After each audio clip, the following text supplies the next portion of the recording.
My name is Stephen Mormore.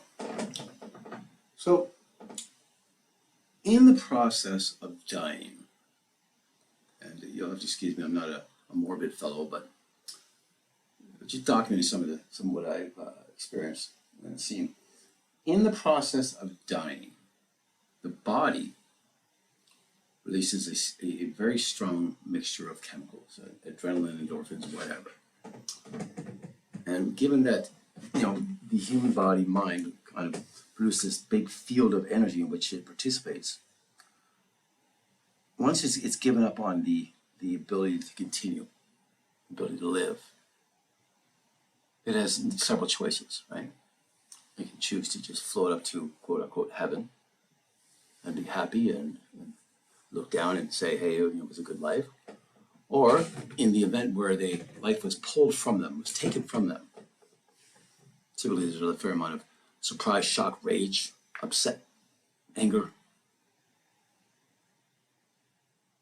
In those cases, what happens, and you'll see examples of this in houses and areas, and it's called a death shadow. And what it is, in the process of releasing the energy that represents that person, both in terms of the physical form and the cognitive or consciousness, it typically detaches from the body and rises up. Well, there are cases where in the act of rising up, it makes one final effort to leave a mark on the earth. And you'll see this in rundown hotels and shady, establishments. And if you look up from where a person was killed, you'll see a marking on the ceiling. It'll be something specific to them. Or you'll see it on the floor where they laid in their own pool of blood. Something specific to them, leaving their mark on the earth. Or pointing a finger at the killer. It's called a death shadow. You'll see a lot of it in the rundown places. Now, it's not like, somebody took out a pencil and drew it. You actually have to look for it. But if you get it before and after, you'll notice that it's there. Now, ideally, you don't want to go looking for this. This kind of a morbid kind of curiosity. But there's definitely areas in certain cities where if you took before and afters on every weekend, and not that you're going to hopefully push it along, but it's going to happen. That you're going to get, somebody's going to get killed in one of these hotels. And to get a shot of the ceiling after it, you'll notice the difference. That shot. Basically leaving their mark, pointing the finger, whatever. It's a representation of the energy as it leaves the body with the mind, with the consciousness. You can be measured too. You can measure what happens in terms of energy output to a person when they die. Again, you're not going to go rush out and do that, but it's clearly there. And the reason why I mentioned that one is the next one. So similar to death shadows, we also have what I refer to as death clouds. So a death cloud is basically the energy that a person releases, both in terms of the energy from the body, but also from their consciousness and their cognition.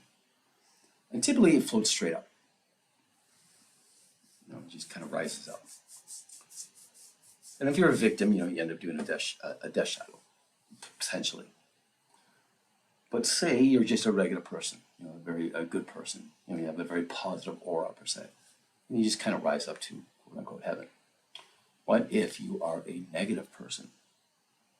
You've done a lot of killing, a lot of murder, a lot of this, a lot of that. You've indelibly stamped upon your consciousness, your soul, a very negative imprint. And the bigger the imprint, the bigger the death cloud.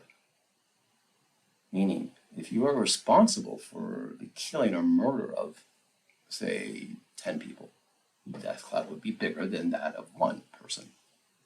If you're responsible for the murder of, say, 100 or 200 or 300, corresponding death cloud will be correspondingly larger. The funny thing about this is this, and it's not funny at all, but this is a energy. This is a cloud of energy that represents who you were on this earth, and it rises straight up, supposedly. And for certain people, this is evil personified. You know, it's just bad. The mojo is insane, and so much so that, unlike people with a very positive life, it tends to want to reach out and grab you and hold on to you. You know, it sounds like, you know, one of those movies you see, right? It tries to maintain its you know, connection to Earth by grabbing something. Obviously, that's going to be a little more difficult to prove. But what if we measure the cloud, the energy output that a person produces when they are a good person versus that of a killer? I think you'd be surprised. So if you happen to be a killer, you kill people, or you have killed people, or you kill numerous or multiple people, you end up getting this imprint from the person you've killed. You pick up this stamp, like an imprint on you, your soul, or a negative imprint. So what happens when that person dies? The killer dies. Well, in the act of dying, he leaves a mural. And it's unknown why. I don't know why, but he leaves a mural. At the top of the mural is him, kind of like proclaiming his greatness. And underneath him, you'll find all his victims. It's called the death mural. Basically, it's kind of the people from beyond the grave pointing their finger at the person who has taken them.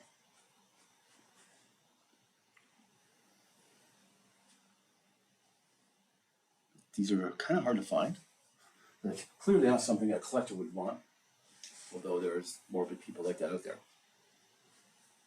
And it represents an image of every person that person has killed, and he's there at the top grinning away, he or she. This is me. This is what I did. This is the imprint of every person I took.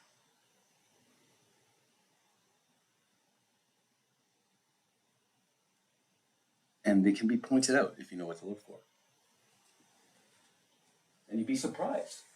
If once somebody points them out, you'd be surprised at just how easy it is to see these things. Again, you'll typically find these things in the shadier locations on the face of this planet. Places that, you know, a hitter team would go.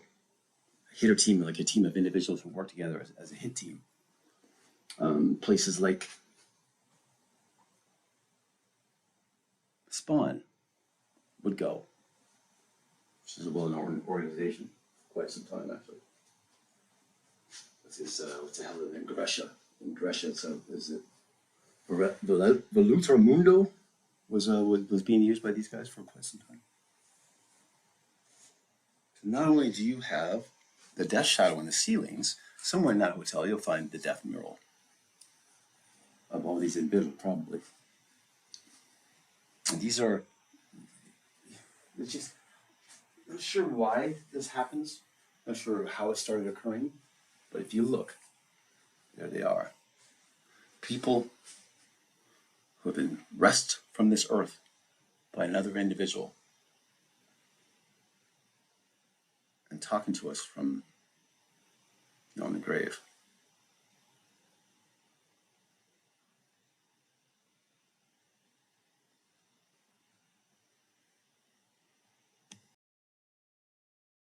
Please hit that subscribe button.